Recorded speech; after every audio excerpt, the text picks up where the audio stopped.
아브라함이 죽은 후에 하나님이 그의 아들 이삭에게 복을 주셨고 이삭은 부엘라헤로이 근처에 거주하였더라.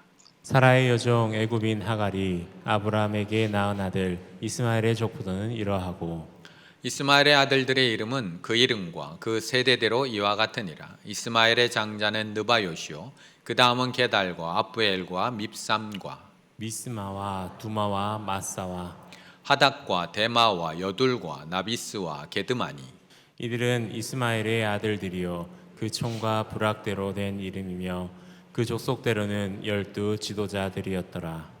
이스마엘은 향년이 137세의 기운이 다하여 죽어 자기 백성에게로 돌아갔고 그 자손들은 하일라에서부터 아수르로 통하는 애굽왕 술까지 이르러 그 모든 형제의 맞은편에 거주하였더라. 아멘.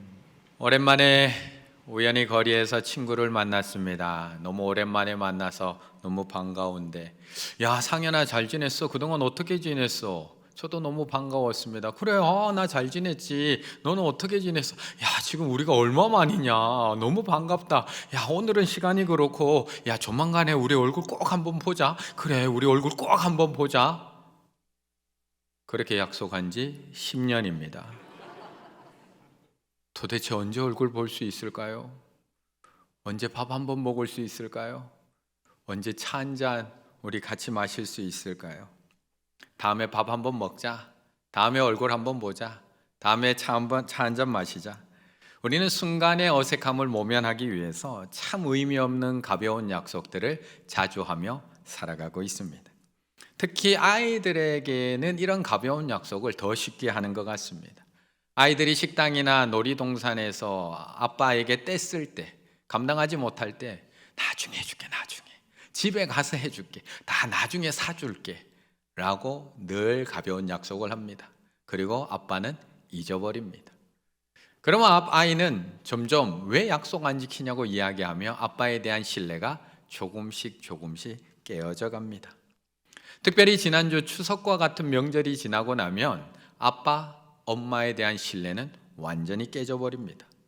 아이들이 추석 명절에 할아버지 할머니를 만나서 인사드리고 용돈을 받기 시작합니다. 너무 기쁩니다. 친지들이 준 용돈으로 야 이제 이 용돈으로 뭘 할까, 어디 놀러 갈까, 뭐 맛있는 거 사 먹을까, 어떤 장난감 살까의 꿈으로 부풀어 있는데 그 순간 엄마가 한마디 던집니다. 엄마가 보관해 줄게. 엄마에게 맡겨놓으면 필요하다고 할 때 줄게. 그 약속을 철떡같이 믿고 맡겨놨는데 있던가요? 없던가요? 들어가면 나오지를 않습니다. 우리는 너무 잘 알고 있습니다. 나중에 달라고 떼를 쓰는 아이에게 돌아오는 답변, 그렇게 내 돈 할 거면 내일부터 다 네 돈으로 해. 밥도 네 돈으로 사 먹고, 옷도 네 돈으로 사고, 학용품도 네 돈으로 사고, 빨래 한 값 내놓고. 이렇게 아이들은 아빠, 엄마에 대한 신뢰가 서서히 깨어져 갑니다. 가벼운 약속, 다른 사람에게 큰 피해를 주지 않기 때문에 우리는 어느 정도 이해합니다. 하지만 때로는 서로에 대한 신뢰, 서로에 대한 믿음을 깨트리는 중요한 일이 될 수도 있다는 겁니다. 그래서 우리는 사람 앞에 신실하다는 얘기를 잘 붙이지 못합니다. 하나님의 이름 앞에만 신실하신, 신실하다라는 단어를 붙입니다. 국어사전적 의미로 믿음직하고 착실하다, 믿음직하고 성실하다라는 신실하다는 수식어를 하나님 앞에 붙입니다.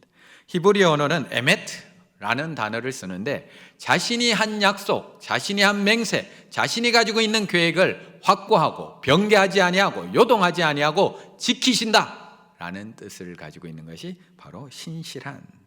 그래서 우리 하나님은 언약의 하나님이고 신실하신 하나님이고 오늘도 우리에게 그 약속하신 바를 성실하게 지켜나가는 하나님이라는 것입니다. 하나님이 도대체 얼마나 이 약속을 잘 지켜가시기에 우리가 하나님의 이름 앞에 신실하신 하나님이라고 수식어를 붙일 수 있는 걸까요? 1절의 말씀을 함께 읽어보겠습니다. 1절입니다. 아브라함은 후처를 맞이하였으니 그의 이름은 그두라라. 아멘. 하나님께서 아브라함에게 참 많은 약속을 하셨습니다. 그 많은 약속 중에 가장 중요한 약속은 바로 약속의 아들 이삭에 대한 약속입니다. 하지만 아브라함은 그 하나님의 약속을 기다리지 못하고 끊임없이 스스로 노력을 많이 했습니다. 자신의 종 엘리에셀을 상속자로 삼으려고 노력도 했고요. 하갈을 통해서 또 다른 후손을 얻기 위해서 노력하고 애썼던 것이 아브라함입니다. 하지만 그때마다 하나님께서는 약속을 계속해서 확인시켜 주시고 다시 상기시켜 주십니다.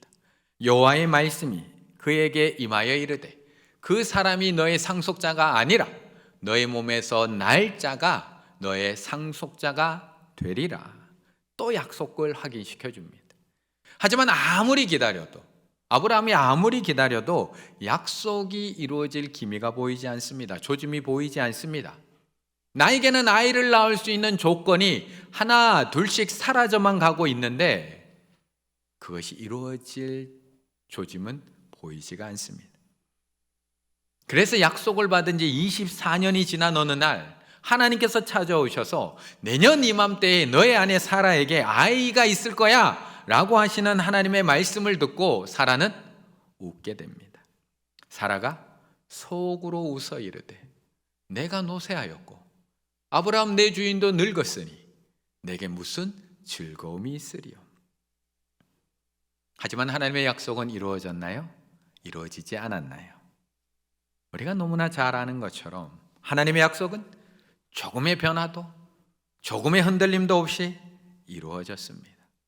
사라가 노쇠하였든 아브라함이 늙었든 하나님의 약속은 조금도 변함없이 완벽하게 이루어졌던 겁니다. 그래서 우리는 하나님의 이름 앞에 신실하신이라는 수식어를 붙일 수 있습니다. 사실 우리에게는 약속을 못 지킬 이유가 너무 많습니다. 바빠서 못 지키고요, 아파서 못 지키고요, 차가 막혀서 못 지키고 차가 고장나서 약속을 못 지킵니다. 갑자기 급한 일이 생기기도 하고요, 갑자기 차가 고장나고 갑자기 비가 와서 못 지키기도 하고요, 갑자기 코로나에 걸려서 약속을 못 지키기도 합니다. 이번 특세 내가 꼭 참석해야지 라고 약속하지만 벌써 못 지킬 이유들이 너무 많은 분들도 우리 가운데 있습니다. 이번에 부흥의 5일, 내가 이번에 부흥의 5일은 꼭 참석해야지 하나님과 약속하지만 벌써부터 아직 시작도 안 했는데 못 지킬 약속, 못 지킬 이유들이 하나 둘씩 늘어나고 있는 것을 발견하게 됩니다. 그런데 우리 하나님의 약속은 우리의 조건과는 아무런 관계가 없습니다. 오늘 우리가 읽은 본문 조건이 더 좋지 않습니다. 지난번 이삭을 낳을 때 아브라함의 나이가 몇 살이었죠? 100살. 그럼 오늘 아이를 낳는 아브라함의 나이는 몇 살일까요? 23장에서 사라가 죽습니다. 사라가 죽었을 때 나이가 127세, 10살 차이 나는 아브라함의 나이는 137세. 그 다음 장인 24장에서 이삭이 결혼합니다. 40살에 결혼합니다. 100세에 낳은 아버지의 나이는 140세. 오늘 본문의 아브라함의 나이는 140입니다. 100살에도 나이가 많아서 나는 노쇠하였고 그는 늙었다고 그 약속을 이루기는 너무나 어렵다고 이야기했는데 지금 나이 140입니다. 거기다가 사라는 죽고 없습니다. 그런데도 하나님의 약속은 우리의 조건과는 아무런 상관없이 이루어져 가고 있습니다. 하나님은 아브라함에게 이삭만 약속하지 않았거든요. 나는 너에게 이삭만 줄 거야 라고 약속하지 않았거든요. 하나님께서는 그의 이름을 아브라함으로 바꿔주시면서 또 다른 약속을 하셨습니다. 17장 5절 이제후로는 너의 이름을 아브람이라 하지 아니하고 아브라함이라 하리니 이는 내가 너를 여러 민족의 아버지가 되게 함이니라. 여러 민족의 아버지. 아브람 고귀한 아버지, 높은 아버지, 큰 아버지. 하지만 아브라함으로 그의 이름을 바꿔주십니다. 많은 무리의 아버지, 여러 민족의 아버지, 열국의 아버지. 그것을 약속했던 것입니다. 하지만 그러기에는 조건이 너무 좋지 않습니다. 그의 나이 140. 사라 이미 죽었습니다. 하지만 하나님의 약속은 조금도 흔들리지 않습니다. 요동하지 않습니다. 우리의 조건이 어떠하든지 하나님의 약속은 변개되지 바뀌지를 않습니다. 오늘 본문 1절 2절은 그걸 말씀하고 있는 겁니다. 아브라함의 후처를 맞이하였으니 그의 이름은 그두라라. 그가 시므랑과 욕상과 무당과 미디안과 이스박과 수아를 낳고 6명의 아들을 낳습니다. 그리고 그의 아들들의 후손들을 또 기록해 놓고 있습니다. 아브라함은 그두라를 통해서 여러 민족을 이루고 있는 겁니다. 아브라함 이야기에서 성경이 우리에게 이야기하고자 하는 메시지는 아브라함의 믿음이 아닙니다. 하나님의 무조건적인 선택, 하나님의 은혜, 하나님의 축복, 하나님의 주권, 하나님의 역사, 하나님의 계획하심, 그리고 그 계획을 이루어 가시는 하나님의 신실하심에 대해서 우리에게 말씀하고 있는 겁니다. 아브라함이 얼마나 위대한 믿음을 가지고 있었던 사람인지를 보여주는 것 아닙니다. 그의 믿음을 본받으라는 것도 아닙니다. 하나님이 얼마나 그 아브라함을 통해서 약속을 신실하게 이루어가고 계시는지를 우리에게 보여주고 있는 것입니다. 아브라함이 이삭을 낳을 조건이 되었었나요? 열방의 아버지, 여러 민족의 아버지가 될 조건이 되었었나요? 이스라엘 백성들이 홍해를 건널 조건을 갖추고 있었나요? 요셉이 애굽의 총리가 될 조건을 가지고 있었나요? 모세가 이스라엘 백성들을 구원해서 출애굽할 만한 자격과 조건을 갖추고 있었나요? 다윗이 이스라엘 백성들의 왕이 될 만한 조건을 갖추고 있었나요? 지금 우리의 가정이 회복될 만한 조건을 갖추고 계신가요? 지금 우리 교회가 다시 회복되고 다시 부흥하고 다시 완벽하게 일어날 완벽한 조건을 가지고 있는가요? 한국 교회가 이 어려움을 이겨내고 다시 일어날 수 있는 조건을 지금 완벽하게 갖추고 있을까요? 지금 나의 자녀가 하나님 앞에 쓰임받을 만한 완벽한 조건을 지금 갖추고 있는가요? 제가 완벽한 조건을 갖추고 있어서 지금 이 자리에 설 수 있었던 것일까? 하지만 우리가 하나님을 신뢰하고 믿는 이유는 하나님이 신실하시기 때문입니다. 우리를 향한 하나님의 약속을 어떠한 조건에서도 이루어 가시는 하나님의 그 신실하심. 아브라함이 100살이든 아브라함이 140살이 되었든 사라가 있든지 사라가 없든지 그 자녀에게 뛰어난 능력이 있든지 뛰어난 능력이 없든지 나에게 든든한 부모가 있든지 부모가 없든지 도와줄 사람이 있든지 도와줄 사람이 없든지 빽이 있든지 빽이 없든지 조금의 흔들림도 없이 이루어 가시는 하나님의 신실하심. 우리는 오늘도 그 신실하신 하나님을 믿고 이 예배 자리에 나와 있는 것입니다. 그런데 우리 하나님의 그 신실하심이 얼마나 세심하신지 믿음의 조상 아브라함과 한 약속만 지키시는 분이 아니라 쫓겨난 이스마엘과 했던 약속도 하나님은 지키고 계십니다. 16절의 말씀 함께 읽습니다. 16절입니다. 이들은 이스마엘의 아들들이요 그 총과 부락대로 된 이름이며 그 족속대로는 12 지도자들이었더라. 아멘. 믿음의 조상 아브라함, 열국의 아버지 아브라함과의 약속을 성실하게 지켜나가는 것 우리는 충분히 이해합니다. 그리고 그렇게 하셔야지만 약속의 아들 이삭도 태어나고 또 그 약속의 아들 이삭을 통해서 12지파의 자녀들이 태어나서 하나님의 약속이 온전히 이루어지기 때문에 그 어떤 조건에도 구애받지 않으시고 이루어 가시는 그 하나님의 신실하심에 우리는 감사드릴 수밖에 없습니다. 하지만 약속의 후손이 아닌 육체의 후손인 이스마엘에게까지 저렇게 축복하실 필요가 있을까요? 이들은 이스마엘의 아들들이요 그 총과 부락대로 된 이름이며 그 족속대로 12 지도자들이었더라. 12 지도자들이 아들들입니다. 지금 이 시간 약속의 아들 이삭 집안은 어떻게 되어 있는지 아세요? 지금 이 시간 지금 이스마엘은 12 지도자들의 아들이 있는데 지금 이삭은 뭐하고 있느냐? 이삭이 그의 아내가 임신하지 못함으로 그를 위하여 여호와께 간구하며 약속의 아들 이삭은 자식이 없어서 하나님 앞에 달라고 간구하고 있습니다. 그런데 육체 아들 이스마엘에게는 12 아들 숫자만 많지 지지리도 못난 아들들이겠지. 아니요, 다 뛰어납니다. 그 총과 부락대로 된 이름, 그 마을이 그 아들들 이름이라는 겁니다. 그 족속대로는 12 지도자들이었더라. 이스마엘 12 자손들은 마을을 이뤘다는 겁니다. 울타리를 치고 요새를 갖추었습니다. 그리고 그곳에 족장, 방백, 지도자들이 다 되었습니다. 아니, 굳이 이렇게까지 축복해 주실 필요가 있을까요? 내쫓았잖아요. 분명히 내쫓았잖아요. 아브라함이 사라에게 이르되 당신의 여종은 당신의 수중에 있으니 당신 여종 당신 거니까 당신이 알아서 해. 사레가 하갈을 학대하였더니 하갈이 사레 앞에서 도망하였더라. 그런데도 하나님께서는 이스마엘을 똑같이 축복하고 계십니다. 왜요? 뭐가 예뻐서? 17장 20절 이스마엘에 대하여 내가 내 말을 들었나니, 아브라함이 그 쫓겨난 이스마엘을 위해서도 기도하거든요. 하나님 앞에 이스마엘 지켜달라고. 그래서 하나님께서 너의 말을 내가 들었어, 내가 그에게 복을 주어서 그를 매우 크게 생육하고 번성하게 할지라 약속하시거든요. 그가 12 두령을 낳으리니. 그래서 12 지도자를 낳는 거거든요. 내가 그를 큰 나라가 되게 하려 함이니라.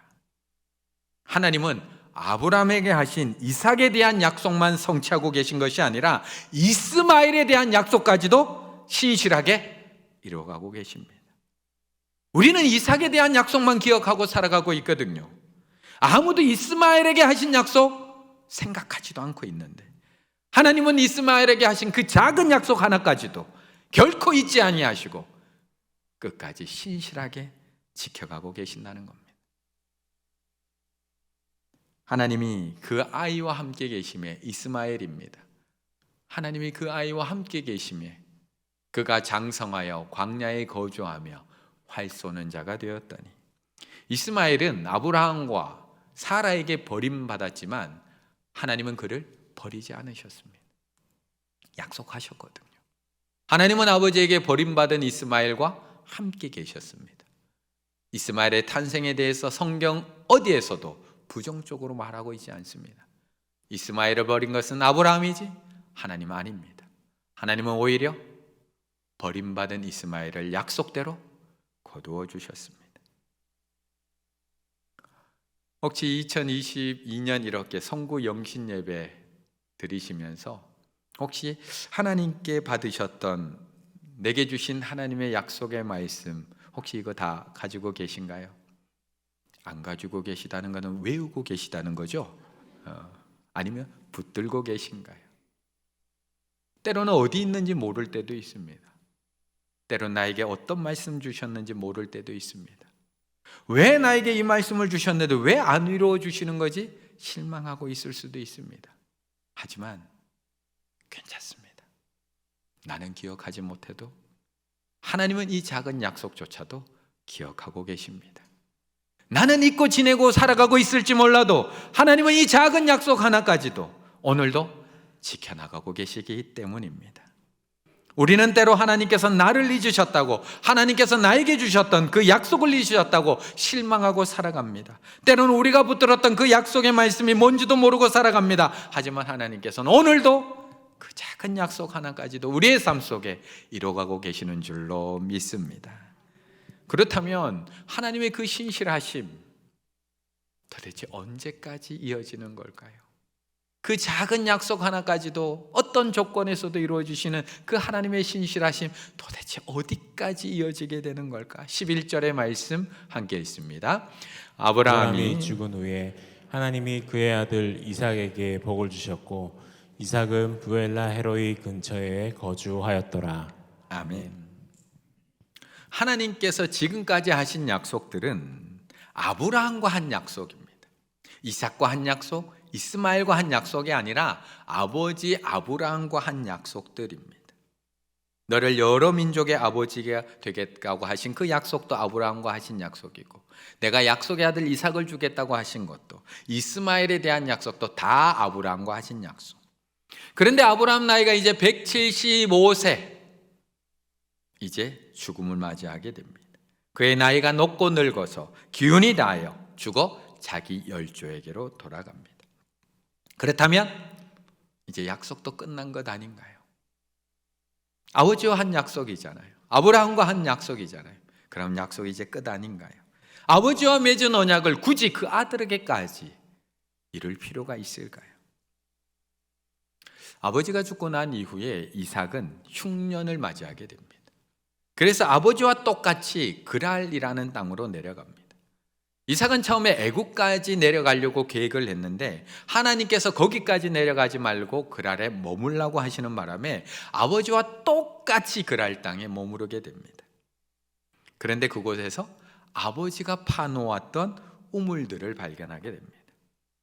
그런데 아버지가 그 그랄 땅에 파놓았던 우물은 그냥 공짜로 파서 사용했던 우물이 아니라 값을 주고 산 우물이었습니다. 값을 주고 사서 서로 맹세한 우물이 바로 그 우물이었습니다. 아브라함이 이르되 너는 내 손에서 이 암양 새끼 7을 받아서 내가 이 우물 판 증거를 삼으라 하고, 이게 암양 새끼 7을 주고 그 우물을 사고 있는 겁니다. 두 사람이 거기서 서로 맹세하였으므로 그곳을 부엘세바, 7개의 우물, 맹세의 우물, 약속의 우물이라고 이름 짓습니다. 아브라함이 아비멜렉에게 암양 새끼 7을 주고 산 우물입니다. 정식으로 값을 지불했습니다. 그리고 서로 맹세하고 약속한 우물. 그런데 26장 15절에 보면 그 아버지 아브라함 때에 팠던 우물을 다시 팠으니 이는 아브라함이 죽은 후에 블레셋 사람들이 어떻게 했다고요? 그 우물을 메웠습니다. 아브라함하고 약속한 거거든요. 그러니까 아브라함이 죽고 난 이후에는 그 약속이 파기된 겁니다. 그 우물을 자기들 마음대로 메웠습니다. 상대가 죽으면 약속은 끝나는 겁니다. 아버지 아브라함과 약속한 것 굳이 아들에게까지 지킬 필요 없습니다.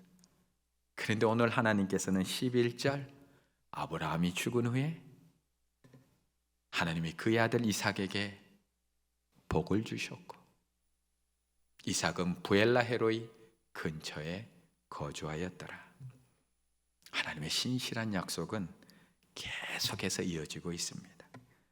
아브라함이 살아있을 때 신실하신 하나님은 아브라함이 죽은 이후에도 그의 아들 이삭에게 복을 주셨고 부엘라 헤로이, 살아계셔서 나를 감찰하시는 자의 우물이라는 그 우물 옆에서 이삭을 감찰하시며 보호하시며 그의 마음을 살피시며 아브라함에게 하셨던 그 약속을 신실하게 이루어가고 계시다는 것입니다. 그렇다면 그 신실하신 하나님의 약속은 이삭에게서 끝이 나는 걸까요? 거기서 끝이 나는 걸까? 창세기 17장 19절 하나님이 이르시되 아니라 내 아내 사라가 내게 아들을 낳으리니 너는 그 이름을 이삭이라 하라. 내가 그와 내 언약을 세우리니 그의 후손에게 영원한 언약이 되리라. 아브라함만 축복하시는 언약도 아니고요, 이삭까지만 유한 축복도 아니고요, 영원한 약속을 맺고 있습니다. 아브라함이 죽은 후에도 하나님의 약속은 이삭에게 너무나 신실하게 이루어져 가고 있습니다. 이삭이 죽은 이후에도 하나님의 약속은 외삼촌 집으로 도망가고 있는 야곱에게도 조금도 변경함 없이 그대로 신실하게 이루어져 가고 있습니다. 야곱이 죽은 후에도, 요셉이 죽은 이후에도, 모세가 죽고 다윗이 죽고 느헤미야가 죽고 수많은 믿음의 선배들이 죽은 이후에도 하나님의 약속은 어떻게 되어 있을까요? 그의 후손에게 영원한 약속이 되어서 오늘 나에게도 그리고 나의 후손들에게도 이루어져 가고 있다라고 말씀하고 있는 것입니다. 그래서 우리는 하나님을 이렇게 찬양하며 살아갈 수밖에 없는 겁니다. 하나님, 한 번도 나를 실망시킨 적 없으시고 언제나 공평과 은혜로 나를 지키셨습니다. 오 신실하신 주, 오늘도 그 영원한 약속을 나에게 지켜가시는, 아브라함에게 했던 그 약속을 오늘도 나에게 지켜가시는 오 신실하신 주, 내 너를 떠나지 아니하리라고 약속하셨던, 아브라함과 함께 하셨던 그 약속, 이삭에게 해주셨던 그 약속, 도망가는 야곱에게까지도 해주셨던 그 약속, 내 너를 버리지도 아니하리라고 하신 그 약속, 그 약속하셨던 주님, 그 약속을 지키사 이후로도 영원토록, 내가 죽은 이후에도 나의 자녀에게까지, 그 믿음의 후손들에게까지 그것을 지키시리라 나는 확신합니다. 오늘도 하나님의 약속은 너무나 신실하게 이루어져 가고 있습니다. 그리고 우리가 죽은 이후에도 하나님의 약속은 우리의 믿음의 자녀들의 삶 속에 너무나 신실하게 이루어가게 될 줄로 믿습니다. 그 신실하신 하나님과 그 신실하신 하나님께서 오늘도 우리와 동행하고 계심을 이번 특세와 이번 부흥회를 통해서 다시 경험하시고, 다시 만나시고, 다시 붙드시는 그런 은혜의 시간 되시기를 바라겠습니다. 그리고 더불어서 그 신실하신 하나님, 나만 손 붙잡고 가지 마시고, 손 붙잡을 사람이 없어서 쓰러져 있는 우리의 이웃들, 우리의 가족들, 하나님을 알지 못하는 그들에게도 그 신실하신 하나님이 누구인지를 전하며 함께 걸어갈 수 있는 우리 충혈의 가족들 다 되시기를 간절히 바라겠습니다.